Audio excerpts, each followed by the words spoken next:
கூட்டணியில சிறிய கட்சிகள் வந்து இரட்டை சின்னத்தில் போட்டியிடாமல் பாஜக சின்னத்தில் போட்டியிட ஆர்வம் காட்டுவது நல்ல கேள்வி.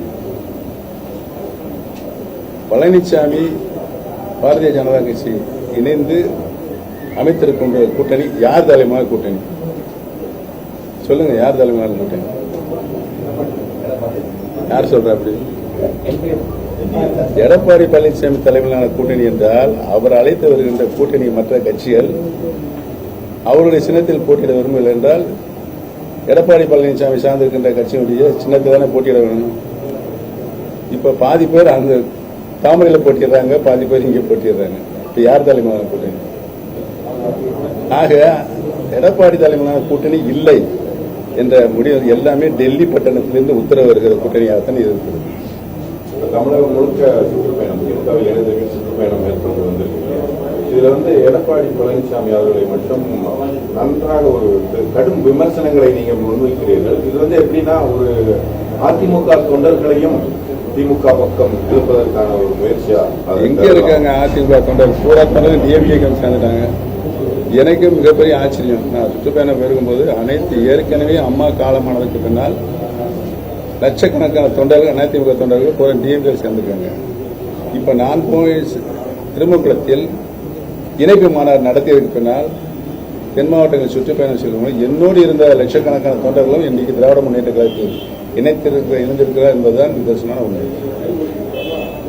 நாளை இல்லைங்க. இப்ப தேர்தல் வந்தா தெரியும்.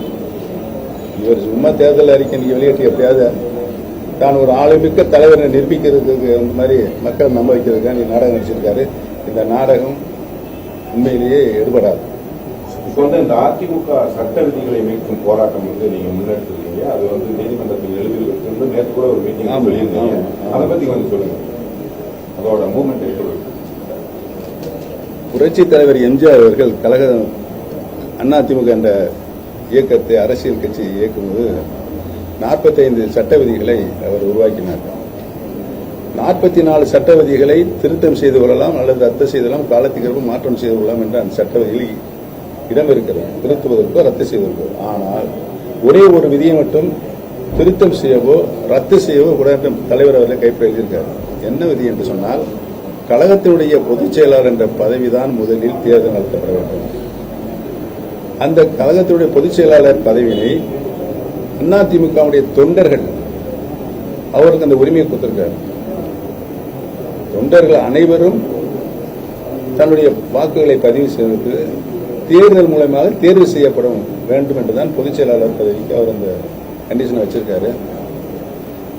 மற்ற விதியெல்லாம் திருத்தலாம். இந்த ஒரு விதியை மட்டும் திருத்தம் செய்யவோ ரத்து செய்யவோ தன் கைப்படவே எழுதி வைத்திருக்கிறார். ஆக அந்த விதியை ரத்து செய்வதற்கு யாருக்கும் உரிமை கிடையாது.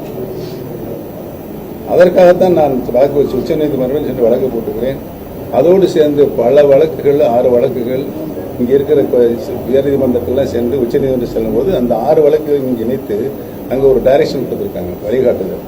இதற்கு முன்னால் இந்த 6 வழக்குகள் சம்பந்தப்பட்ட 6 வழக்குகளும் எந்த தீர்ப்பு வழங்கினாலும் பைண்டிங் ஆகாது. சென்னை உயர்மன்றத்தில் சிவில் சூட்ல போய் அங்க நீங்க உங்களுடைய வாதத்தை எடுத்து வைங்க. சிவில் சூட் சென்னை உயர்மன்றத்தினுடைய சிவில் சூட் என்ன தீர்ப்பு வழங்கப்படுதோ அதுதான் பைண்டிங் ஆகும். நிரந்தர தீர்ப்பு இறுதி தீர்ப்பு என்று சொல்லப்பட்டிருக்கிறது. அந்த வழக்கை நாங்கள் இன்றைக்கு சென்னை உயர்மன்றத்தில் நடத்தி கொண்டிருக்கின்றோம். இன்றும் நிலையில் இருக்கிறோம். தீர்ப்பு விரைவில் வரும் என்று எதிர்பார்க்கிறோம். அதுக்கான நீதிபதி அவர்கள் கையிலே இருக்கிறார்.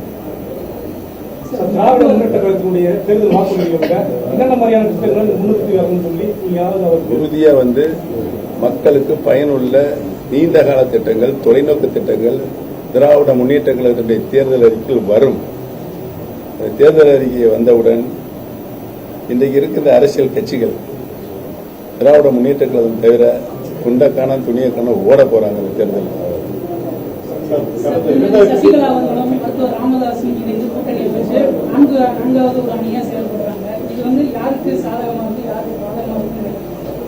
எங்களுக்கு பாதகமாக இருக்காது என்று நான் அடித்து சொல்வேன்.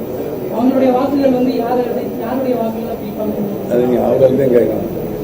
எங்களுக்கு பாதகம் இல்லைன்னு சொல்லிட்டோம். ஏன்னா எங்களுடைய வாக்குகள் அனைத்தும் நிரந்தரமான வாக்கு. அவர்கள் அறிவித்திருக்கின்ற அரசியல் கட்சி எங்களுடைய வாழ்த்துக்களையும் தெரிவித்திருக்கிறேன். இந்த தேர்தலில் வந்து தீயசக்தி திமுகவுக்கும் டிவிகேவுக்கும் தான் போட்டின்னு சொல்லி தாவேகா தலைவர் விஜய் ஒவ்வொரு பரப்புரையிலும் சொல்லிட்டு வர்றாரு. அதை பத்தி என்ன நினைக்கிறீங்க? திமுகவுக்கு எதிரி வந்து தாவேகா. திமுகவுக்கு இன்றைய அரசியல் களத்தில் எந்த எதிரியும் இல்லை. தாவேகா தலைவர் விஜயனுடைய அரசியல் வந்து எப்படி இருக்கும்? அது அவர் தான் நிரூபித்து காமிக்கணும். அவருடைய கொள்கைகள் என்ன என்பதை சொல்ல வேண்டும். அந்த கொள்கையின்படி அவர் நடக்கிறார் என்பதை நிரூபித்து காமிக்க வேண்டும். மக்கள் ஏற்றுக்கொள்ள வேண்டும். இவ்வளவு பிரச்சனை இருக்கு.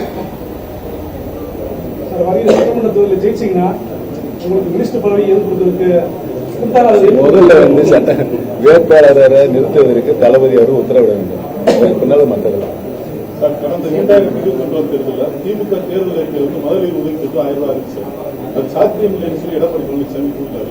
ஆனா இப்ப அதே 2000 ரூபாய் அறிவிச்சிருக்காரு. அது போக வந்து இப்ப பிரிச்சு வழங்கப்படும் சொல்லியிருக்காரு. இது பத்தி உங்களுக்கு கருத்து சார்? இலவசத்துக்கு நிறைய அறிவிச்சிருக்காரு.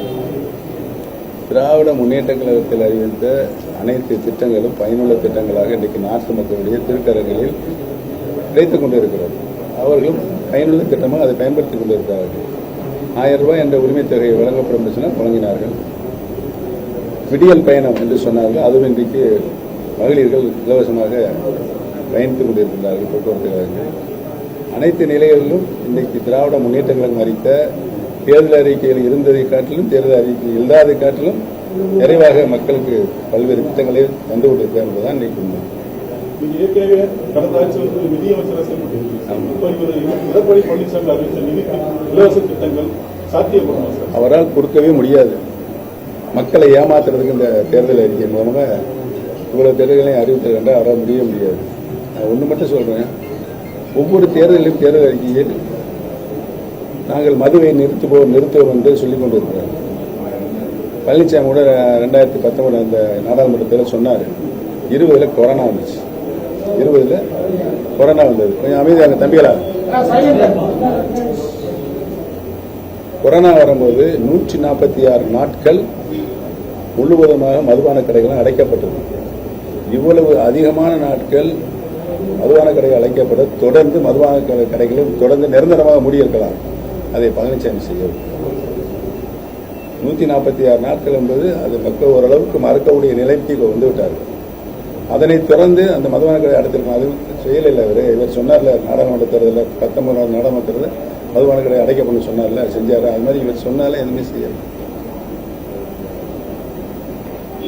இப்போ வந்து எப்படியாவது இந்த 10 தோல்வியை மறைக்கிறதுக்காண்டி நிறைய புழுகு மூட்டைகளை அள்ளி விட்டு இருக்காரு. எதுவுமே நடக்காது.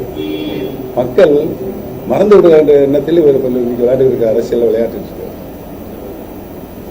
டெல்லி சென்ற போது ஒரு முன்னாள் முதல்வர், அதிமுகவின் ஒருங்கிணைப்பாளர் அப்படின்னு கூட பார்க்காம ஒரு மத்திய அமைச்சர் காக்க வைத்து உங்களை வந்து இப்ப நடந்த 3 வருஷத்துக்கு முன்னாடி வந்து செய்தியாளர்கள் சொல்லியிருந்தீங்க. இப்படி தொடர்ந்து அந்த மத்திய அமைச்சர் மேல என்ன விமர்சனம் வைக்க? நானே மறந்துட்டேன்.